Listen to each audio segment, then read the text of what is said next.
Hi guys, welcome back my YouTube channel. आज की video में मैं आपके साथ शेयर करने वाली हूँ रेजिडेंट एविल के एपिसोड 1 पे।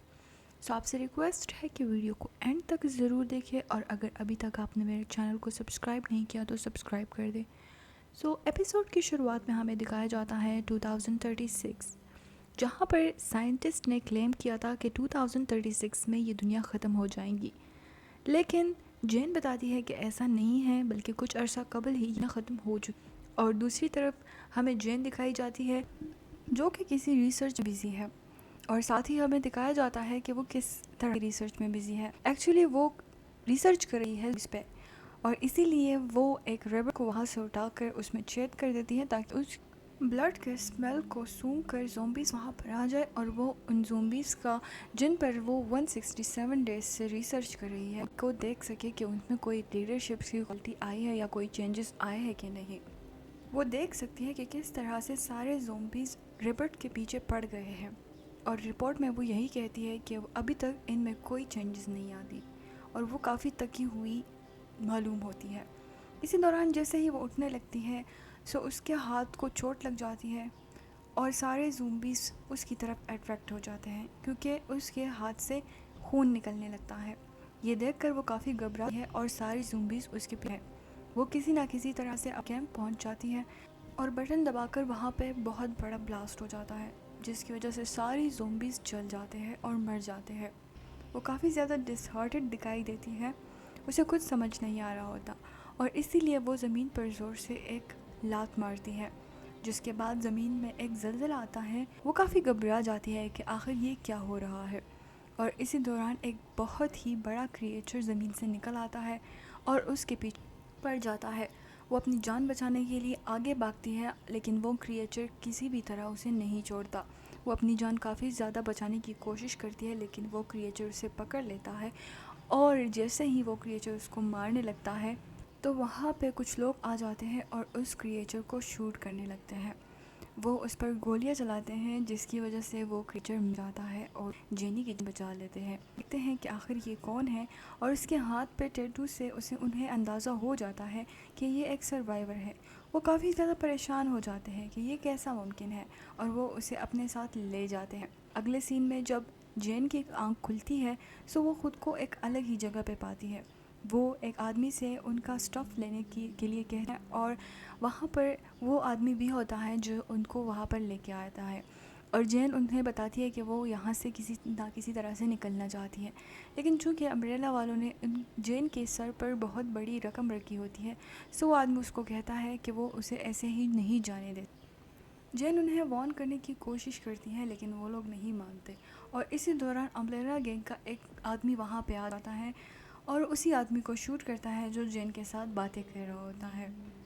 जेन इस सारे सिचुएशन से फ़ायदा उठाने की कोशिश करती है और वहाँ से भागने लगती है।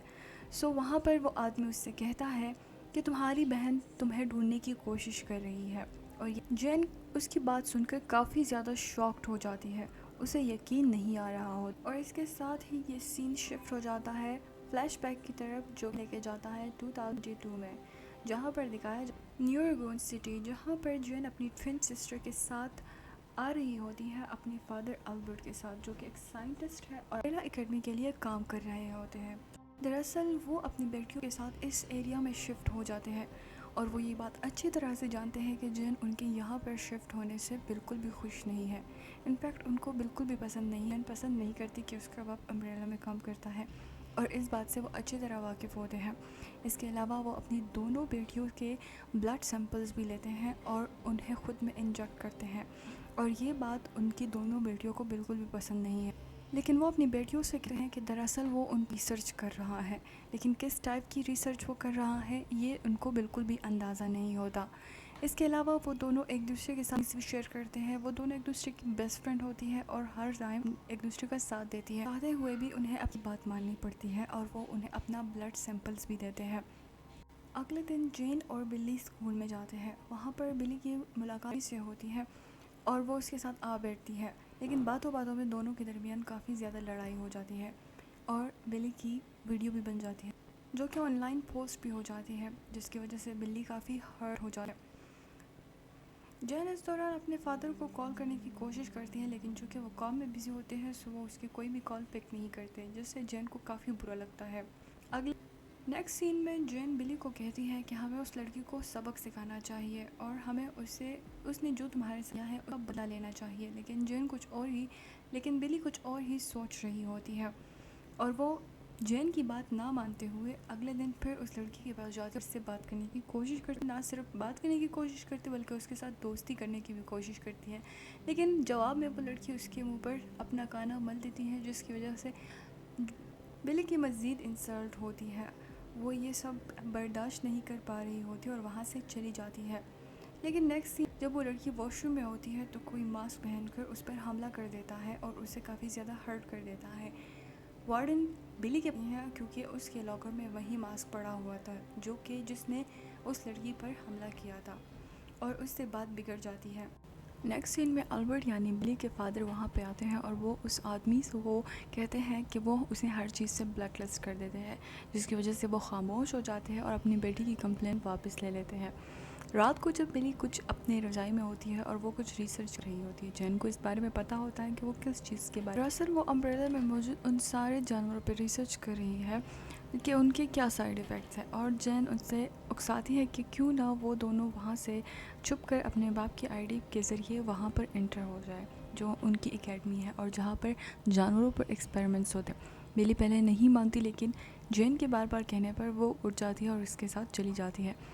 वो चोरी चुपके वहाँ से अपने फादर की आईडी उठाती है और दोनों ही वहाँ पर चली जाती है। चूँकि बिली वहाँ पर पहले भी कई बार जा चुकी है और अपने फादर से मिलने से उसे वहाँ के सारे रास्तों का पता होता है। उसे पता होता है कि वहाँ पर कैसे एंटर किया जा सकता है और उसे हर चीज़ की नॉलेज होती है, इसलिए वो आराम से वहाँ पर अंदर चली जाती है और उसके साथ जैन भी होती है। वो दोनों रिकॉर्डिंग्स कर रही होती है और जैन वहाँ पे एक सिस्टम खोल देती है और अपने बाप की आईडी के ज़रिए उसके अंदर एंटर हो जाती है। वो एक वीडियो ओपन करती है जिसमें एक शख्स काफ़ी ज़ख्मी होता है और वो यही बता रहा होता है कि ये बहुत ज़्यादा ख़तरनाक है। वो ये सब देखकर काफ़ी ज़्यादा घबरा जाती है और वो बिली की तरफ देखती है जो कि पिक्चर्स फ़ोटोज़ में मसरूफ़ होती है। सो वो फिर से आगे वीडियोस देखने लगती है, लेकिन इसी दौरान बिली एक ऐसे रूम के आगे चली जाती है जो कि बहुत ख़तरनाक होता है, लेकिन उसे इस बात का अंदाज़ा नहीं होता। वो कुछ सोचे समझे बगैर उसका बटन ओपन कर देती है और वहाँ पे एक बहुत ही खूनख्वार डॉग वहाँ से निकलता है जो कि इफ़ेक्टेड हुआ होता है। वो काफ़ी ज़्यादा घबरा जाती है और जैन भी उसके आगे आ जाती है और दोनों उस डॉग को देख के काफ़ी ज़्यादा परेशान हो जाती है, क्योंकि उस डॉग को देखकर उनकी काफ़ी ज़्यादा हालत ख़राब हो जाती है और डॉग भी उनको देख लेता है और उन पर झपट पड़ता है उन्हें काटने के लिए और वो दोनों ही डॉग्स को देखकर भागने लगती है और डॉग उनके पीछे होता है। सो वो किसी ना किसी तरह से ख़ुद को बचाने की कोशिश करती है, कई बार छुप जाती है, लिफ्ट में जाने की कोशिश करती है, लेकिन वो डॉग आम डॉग्स जैसा नहीं होता और वो उन दोनों के पीछे पड़ जाता है। लेकिन एंड में वो बिली को काट लेता है और यहीं पर ही एपिसोड का दी एंड हो जाता है। अगर हम फर्स्ट एपिसोड के रिलेटेड कुछ थ्योरीज डिस्कस करें, सोचो कि हमें एपिसोड 1 की शुरुआत में 2036 दिखाया जाता है और फिर फ्लैशबैक में दिखाया जाता है कि 2022 और दुनिया ख़त्म होने से 3 मंथ्स कबल। सो इट्स मीन कि बिली की सिस्टर अफेक्टेड हो जाती है और उसी की वजह से ये वायरस पर फैल जाता है। आपको क्या लगता है कमेंट सेक्शन में ज़रूर बताइएगा। अगर आपको आज की वीडियो पसंद आई है तो चैनल को सब्सक्राइब करना मत भूलिएगा और नेक्स्ट एपिसोड के लिए हमारे साथ रहिएगा।